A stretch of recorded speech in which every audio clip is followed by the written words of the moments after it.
some the other way. audio. You might hear a ding if someone joins us. That means just someone's joined us, but you just continue to carry on. And you think we're ready, April?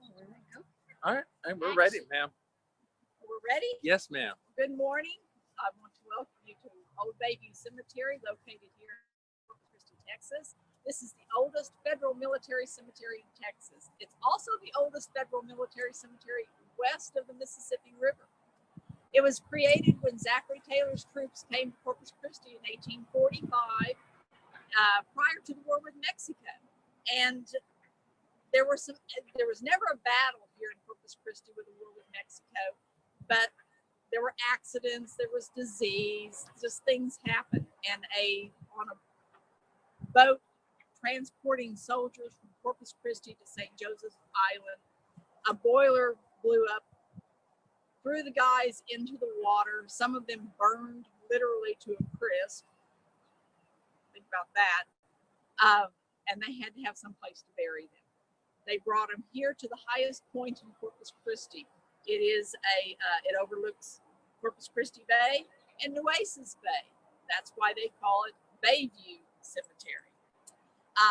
When Zachary Taylor's troops leave, it becomes the community cemetery, and we have all kinds of folks here. But you can walk through Old Bayview Cemetery and you can teach American history. We have veterans from the War of 1812, which is basically the Empire Strikes Back. We have veterans from the Texas Independence Movement. We have the war with Mexico. We have almost 80 soldiers buried here from the war with Mexico. Some of them simply came back, lived, and died here. We have veterans from the Civil War, both Union and Confederate. We have veterans from Indian campaigns. We have a Buffalo soldier. You'll have to ask what a Buffalo soldier is if you are unaware. And we have veterans from the Spanish-American War.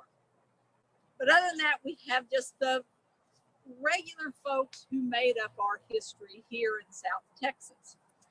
And we're going to start with John Uehlinger.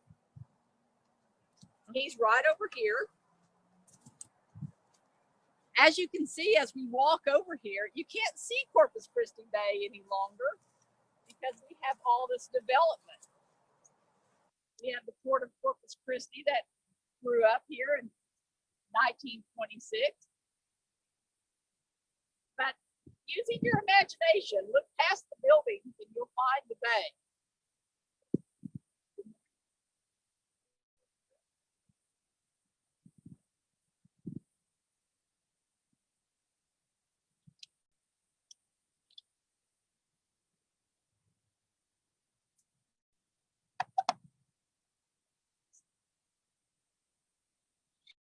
Good morning.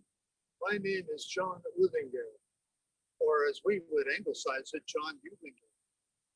I was born in Schaffhausen, Switzerland in 1840, and as a young man, I wanted to see America. I wanted to go where my uncle was, in Corpus Christi, Texas. He was an established baker and grocer here in Corpus Christi, and when he came and visited Switzerland when I was 18 years old to see the family, I said, Anton, I would like to go back with you and see Corpus Christi and live there, run the grocery and bakery business with you.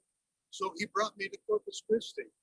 Now, many in that period left Europe because of tensions of war and economic difficulties. And I went right from the frying pan into the fire because just 3 years later, what do you think happened? It was the American Civil War. I felt it was my duty to fight for my newly adopted country. And I joined the Confederate Army. I fought for 3 years in the Confederacy. And then when I came back from war, I went back to work with my uncle at the grocery and bakery, which was located on Water Street, where the old Fenway department store was located years later. Well, around 1873, I get a call from by some people as I'm there in my grocery store, and they say, "John, you've got to come down to the pier because there are some German-speaking foreigners that we cannot communicate with. So we would like you to translate for us."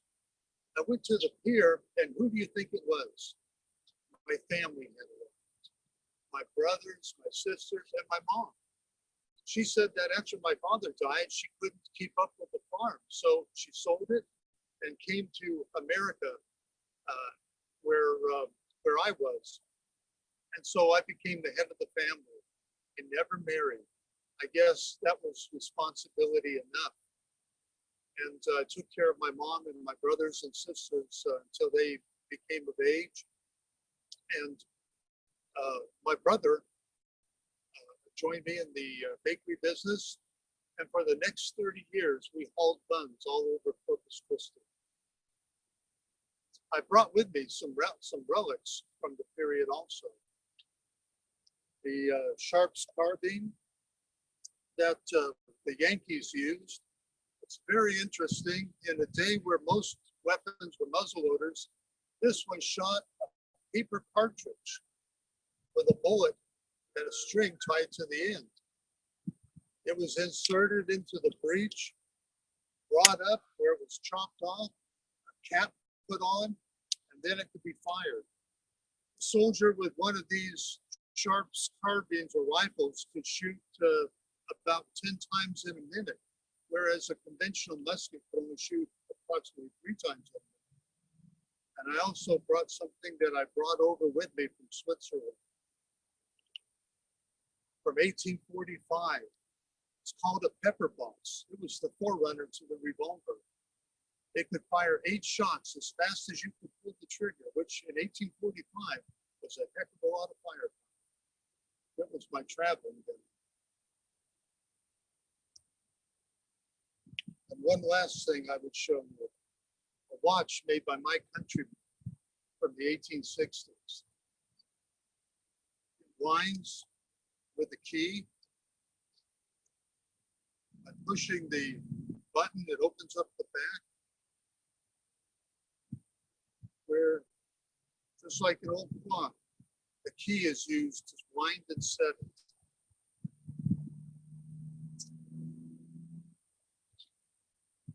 If you would like, I'll show you what it looks like on the inside.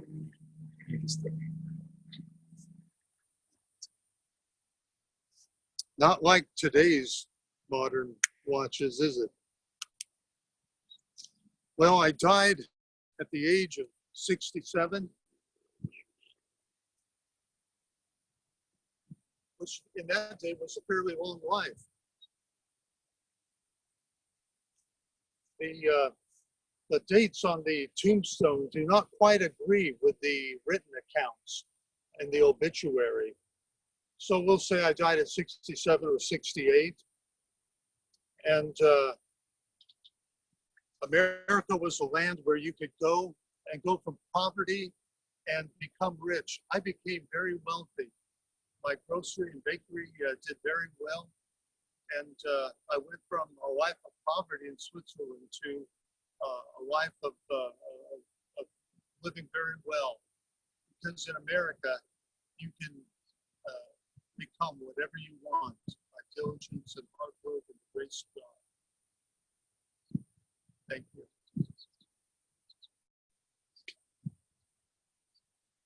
Let's walk over here and visit with Mr. Sutherland.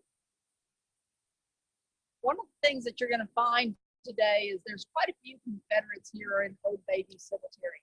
But I want you to remember, these folks, they did not define themselves as Confederates later in life. They defined themselves as what their job was, such as Mr. Uehlinger's. He was a grocer. He doesn't just pop off, oh, I was a Confederate soldier. He was for 3 years, but he defines himself as a grocer.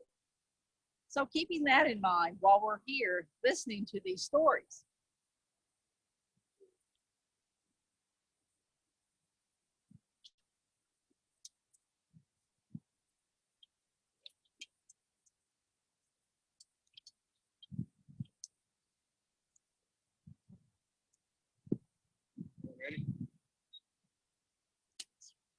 morning. My name is Hero Sutherland. I was born May 5th, 1826 in Pico, Nova Scotia, which is near Canada. And at the age of 15, my family moved to New York. I started working for the government and became a surveyor. I helped lay out the town of Duluth, Wisconsin, which is now Duluth, Minnesota. In 1856, I moved to the Mobile Bay area of Alabama. When the war between the states broke out, I joined up with the 9th Alabama, Company A, as a private. And we fought in such battles as Fraser's Form, Gaines Mill, Sharpsburg, which is Antietam, Chancellorsville, the Wilderness, Fredericksburg, Gettysburg. And we were there at Appomattox when General Lee surrendered the troops. In 1876, I moved my family to Corpus Christi. And there I partnered up with Daniel Reed in the grocery and construction business. And some of the substantial buildings in Corpus Christi were built by myself and my associates. I was heavy into politics. I was a chairman of the Democratic Party. I was also past master in Masonic Lodge here in Corpus, and also past commander at Sons of Confederate Veterans Camp here. I was involved in other civic organizations. My wife, Mary, wrote the story of Corpus Christi in 1916. My son became a county judge here in Nueces County. Towards the end of my life, I became ill. I was ill for a long time, and I finally succumbed to my illness on July 4th, 1906.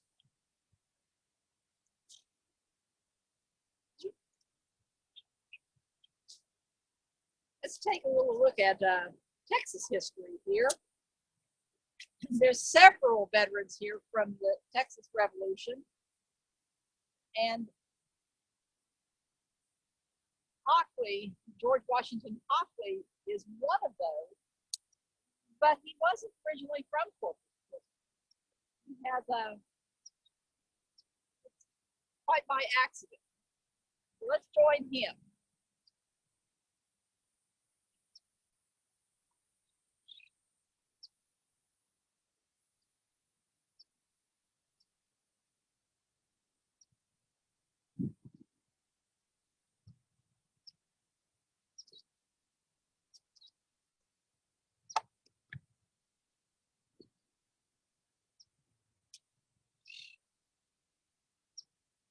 Good morning, ladies and gentlemen. George W. Hockley at your service. I have to start out here. This is a lovely place, but this has been my residence ever since I came to Corpus Christi. I've got to tell you one thing right up front, that I wasn't born in Corpus Christi. I didn't live in Corpus Christi, but I did die here as fast as I could. Now, as I say, my name is George W. Hockley. I am a person of mystery, because some people don't even know my middle name. Depending on who you talk to, the state of Texas says one thing, and my mother said another. So I'm either George Washington Hockley or George Westcott Hockley. Take your pick. But my story begins in Philadelphia in 1802, and I grew up there, product of the early 1800s. Lived through the War of 1812, which is where I got a interest, shall we say, in items of war. And when it came time for me to leave home, my parents told me, George, you got your choice of what you want to do for a living. You stay here and be a farmer with us, or you go out and make your way in the world. So I traveled down to Washington, D.C. and got a job as a clerk in the War Department. Now, this is where the story begins to intertwine with everybody else. I met a young senator from Tennessee while I was in Washington, D.C. His name was Samuel Houston, and we became good friends. And during the years that we knew him there in Washington, D.C., we had a great time together. We drank together, we fought together. Not each other, but we've had each other's backs. And it was going quite well. Now, Sam did leave the senatorship to become governor of Tennessee, and he uttered to say some of these fateful words, George, come here, I want you. So I followed him to Tennessee, became a clerk in from several of the mills up throughout that area. I had a nose for numbers, as some people would say. And during this time, Sam resigned the governorship, and he was called for kind of a secret mission, if you want to call it that. Nobody knows it's a secret except me and him. By old Andy Jackson. He said, Sam, I want you to go down to Tejas and broker a treaty between the settlers and the Indians there. People are killing each other and it's bad for business. So he did that, and old Sam stayed down that direction, got involved in something called revolution. He was never one to miss a good fight. Well, in 1835, he wrote me a letter and he says, with fateful words again, George, I need you. Come on down. We got a brouhaha brewing, and I don't think you want to miss it. So I came on down, and now here is a story of the routine. This is one of the backgrounds, if you want to call it, that a lot of people might not know about it. But Sam Houston didn't have very many guns and cannon in his army. But the people of Cincinnati came together and raised $600, old princely sum, let me tell you, to have two identical cannons cast. They were cast, they were brought down to New Orleans and put on a ship to Star, Pennsylvania, under the tutelage, if you want to call it that, of Dr. Charles Rice and his two daughters, Elizabeth and Eleanor. Now, on the way to Brazoria, Dr. Rice convinced his two daughters to present the cannon to Sam Houston's army, and they agreed. While we were in Brazoria, they presented the cannon, and somebody in the crowd noted that, wait a minute, we have twin sisters presenting twin cannon to Sam Houston's army. The names transferred over, and ladies and gentlemen, twin sisters cannon were named for Elizabeth and Eleanor Rice, the 11-year-old twin girls of Dr. Charles Rice. There, as you know, a little piece of history behind the history. Now, the cannon became famous in the Battle of San Jacinto, and we fought with that, and we won. Make a long story short. But then I was not finished with everything, and I had to accompany Santa Ana and Juan Almonte to Houston, not to Houston, but up to Washington, D.C. to meet with Andy Jackson, where they could make shaky hands and pledge peace between everything. I went on to become Secretary of War for the state of Texas, Colonel of the Ordnance also. Tried to broker a treaty in 1841, didn't work out the way, and died here in Corpus Christi. Now, again, the way my life started, the way it ended, mystery. According to the newspaper, I died on June the 9th, 1851. According to the state of Texas, I died on June 6th, 1854. As to who you wish to believe, don't ask me, I was dead. Thank you very much, ladies and gentlemen. It's been my pleasure. Good day to you. Old Bayview Cemetery has so many stories. And tomorrow, I'm going to dig up some other people to come tell you some other stories. But as we walk over here, you may notice that we have several Texas historical markers in Old Bayview Cemetery. There's 7 of them in all, and 3 on the way. One will be dedicated tomorrow on Saturday, William Maltby's. And William Maltby will be here. Eli Merriman, the one that we're looking at now, he was a doctor in Corpus Christi. And when Corpus Christi was hit with the yellow fever epidemic, 1/3 of the town was killed by this disease, including all of the doctors. It's after the yellow fever epidemic that Dr. Spawn comes to Corpus Christi. We needed somebody. Over here we have another historical marker. This is John Dix. And John Dix is our veteran from the War of 1812. He was 14 years old when he was fought in the War of 1812. He was on a privateer ship. And if you're not familiar with what a privateer ship is, it's basically a pirate who works for you. 14 years old. I mean, what are you doing at 14 years old? Anyway, he eventually shows up in Corpus Christi. And when the Civil War breaks out, he's one of about 40% of the population who voted against secession. And he's going to be just harass the devil out of him because of it. He's threatened, but he's an older man. And they pretty much leave him alone. He gets his revenge after the war. He becomes the judge.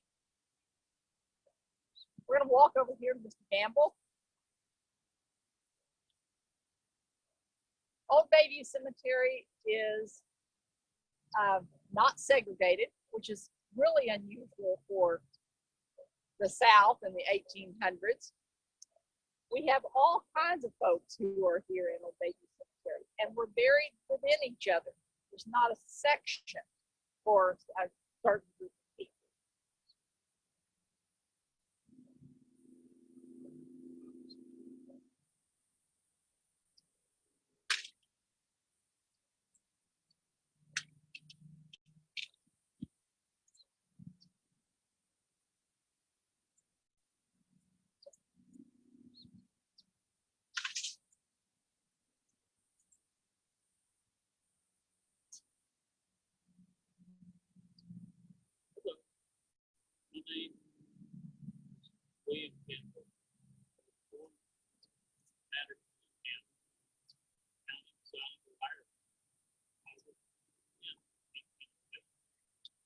As a young man who moved from Ireland to the United States, settled in Ireland. As a young man, I decided that I would need to venture out and be on my own. So I left, and I ended up in Cincinnati, Ohio, where I heard a bunch of young men my age talking about coming to Texas to fight Santa Anna, his army, and up the Texans. And after a few meetings, I decided that I was made first lieutenant of their company. We said when we got to New Orleans, we were placed in the regular army under Major Ward. And when we landed in 1836, and Galveston, we were placed under King I was at San Jacinto by the working at the capital, settled in Victoria County, where I met my wife in there. Made Chief Justice there in Victoria County. For a period of time, I was in Republic of Texas, Congress. Then in around 1847, we packed up and moved to San Francisco. As Chief Justice of that area, and we never had any children. Raising her grandnephew in jail, and then in around 1853, we moved into Live Oak County, which at that time was the heart of San Francisco. And there we settled down. That's where I stayed. We were always known for our hospitality and charitable contributions. We never turned anybody down for a place to ride, free meal, whatever. And so in 1860, my wife passed away. I moved in 1977, about 3 weeks before I passed away. I moved to Corpus Christi, where I was staying with my good friend, Mr. Besson. Friday, July 13th, 1877, 11 a.m. in the morning, passed away. The Wagner, who's the Reverend Wagner, on the former services, and my funeral procession was made up of a portion of the brass band, Star Rifle Company, my brother Masons, and then my first, my friends, and then my friends in their hopes and carriages. And that's my long story. Thank y'all.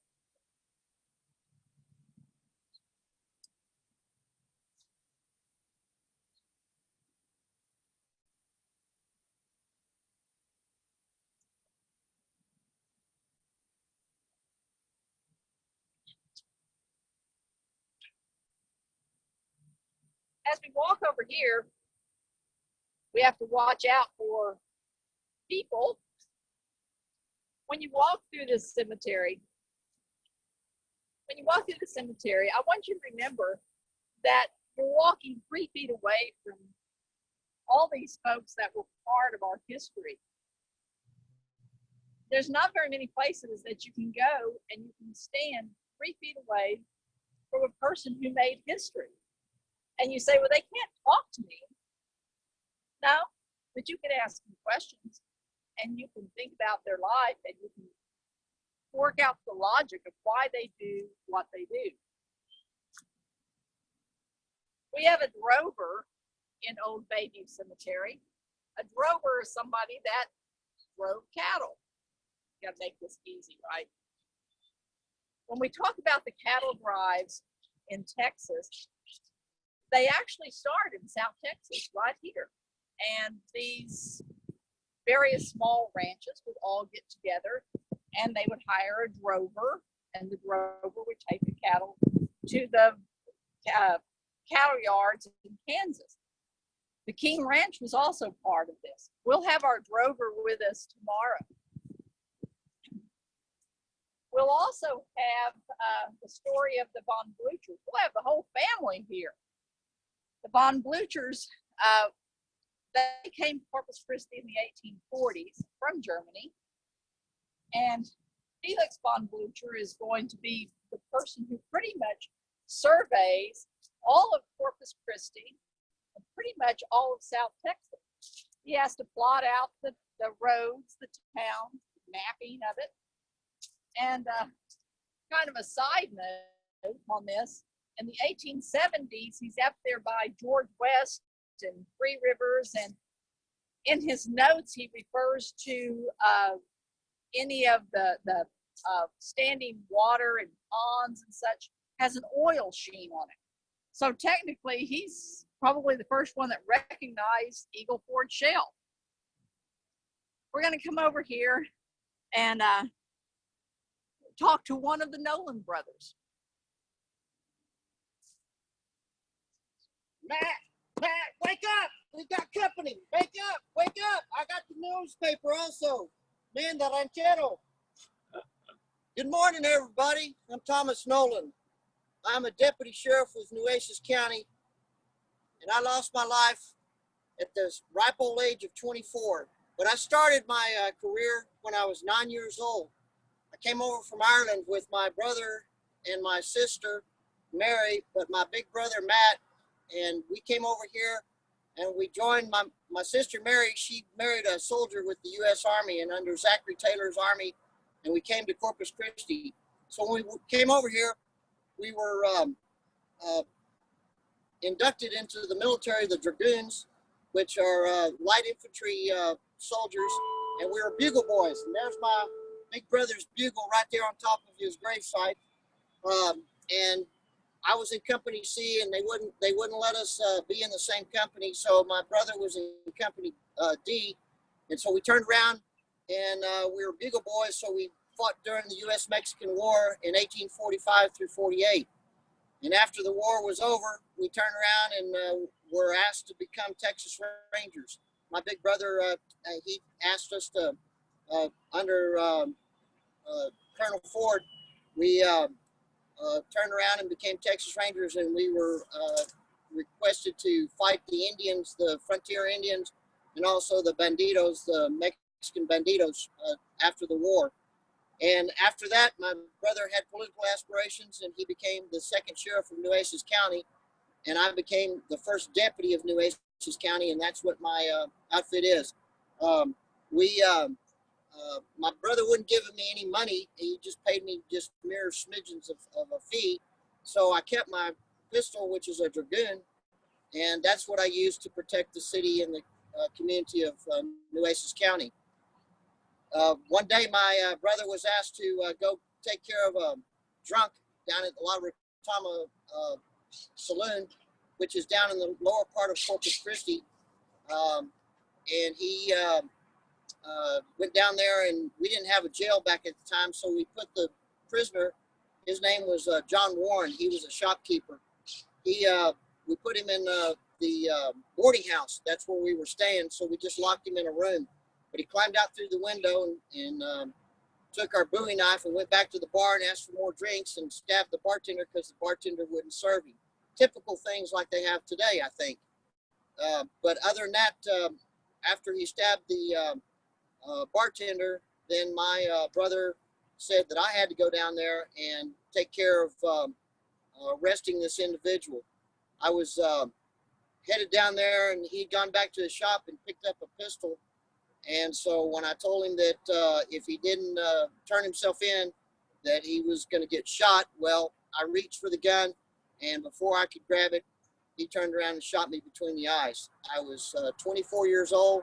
I lived 11 days. I died on August 15th, 1860 at 10 p.m. My brother wrote a real nice article. I think it was him, but I've got an obituary article. I don't know. Do y'all know what the word obituary means? Because I don't have any idea, but it was a nice thing to say about me. Said I was a good guy. But that's all I can tell you. Because after that, my brother lived a few years later. He was in the Civil War and then turned around and went back to becoming the sheriff of Nueces County. And then he was shot in the back with a shotgun by an individual who was trying to kill the horse trader that he was talking to, or horse thief.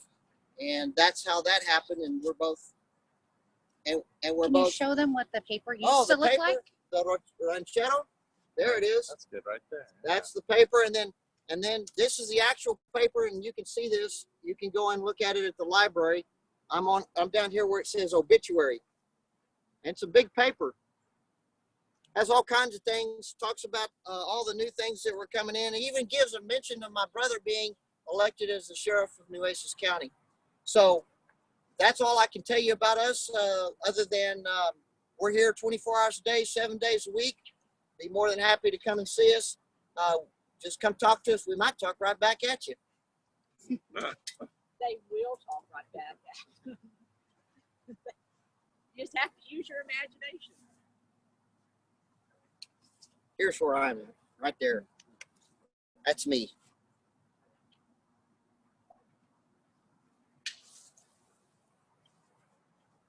We're going to walk over here to Rachel Parker. Her husband was one of the first citizens of Corpus Christi.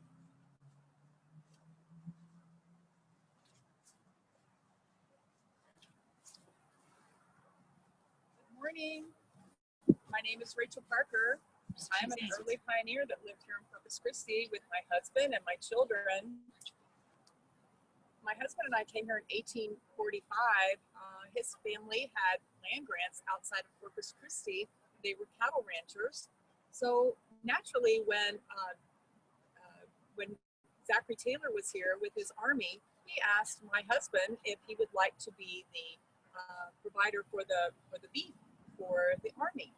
And there was a battle in Mexico, the war with Mexico. So I had children. I loaded up my children in the wagon, and I went with my husband and the army, and we went to Camargo, Mexico for the Battle of Buena Vista. I played an important part because I actually sewed the battle flag for that particular battle in the War of Mexico. After a couple years, like we stayed down there, after all the hostilities ended, we came back to Corpus Christi, my husband and I, and we had some more children. I had 12 children altogether. My husband went back to Mexico and he worked there. My husband was a lawman here in Corpus Christi. There is a historical marker for him. There's not one for me, but I feel like I played a very important role. I knew people in this community. Around the Civil War, there was a terrible epidemic called yellow fever, and I lost one of my children to the yellow fever epidemic. And we ended up, I ended up helping many families who they were suffering with this dreaded disease here in Corpus Christi. My husband came back, and as you'll find out tomorrow, some more about him. But he was a lawman. He was an appointed Nueces County Sheriff. He was a soldier in the Confederate Army. He was a Texas Ranger. So it's I hope that you come out tomorrow and find out more about everyone that is buried here at the cemetery, and find a little bit more out the local history here in Corpus Christi. So let's all gather up here.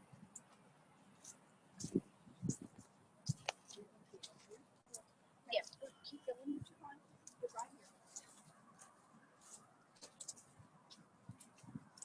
We're all going to gather here with you.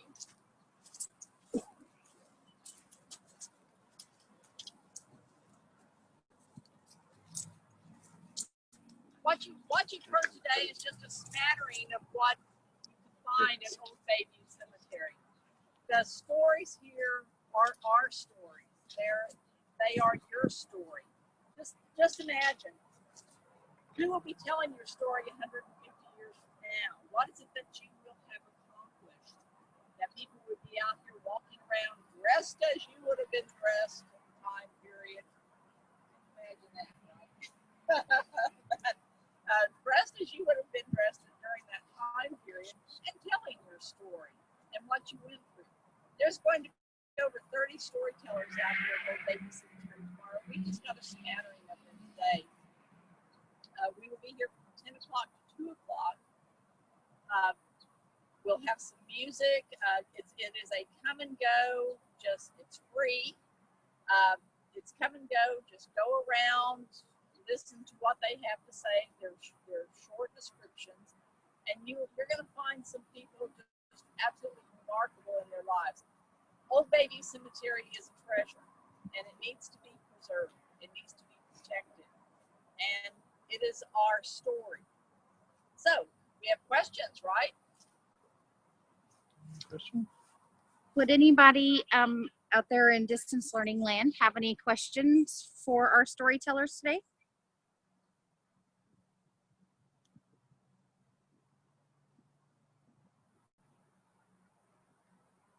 If you cannot find your mute button, it will probably be down at the bottom of your screen, the little microphone.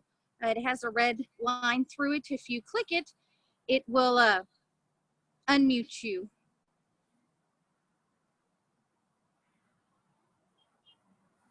All right, if we don't have any questions, we'll take it back to Karen. Oh, okay. I'm really surprised because we've talked a little bit about all aspects of American history and Texas history.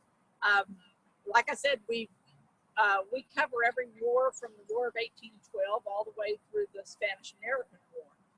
And some of these you haven't got to yet, especially the war with Mexico. If you're Texas history students, you're going to learn about it. If you're U.S. history students, you may have just heard a little bit about it. Our history books really don't hit on it too much.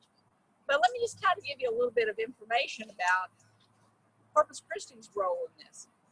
The war with Mexico takes place from 1846 to 1848. It is what causes the Civil War. It's going to take us into the Civil War. And Zachary Taylor's troops were here in Corpus Christi in 1845. But wait, Texas is still a republic in 1845. And Zachary Taylor brings half of the United States Army with him. They come as the Army of Observance. They're watching to see if Mexico is going to cross over the Rio Grande. The disputed territory was between the Nueces River and the Rio Grande. Corpus Christi is located south of the Nueces River, so it would have been in that disputed area. But we have half of the United States Army in a foreign country, which Texas was in 1845, preparing to invade another foreign country, Mexico.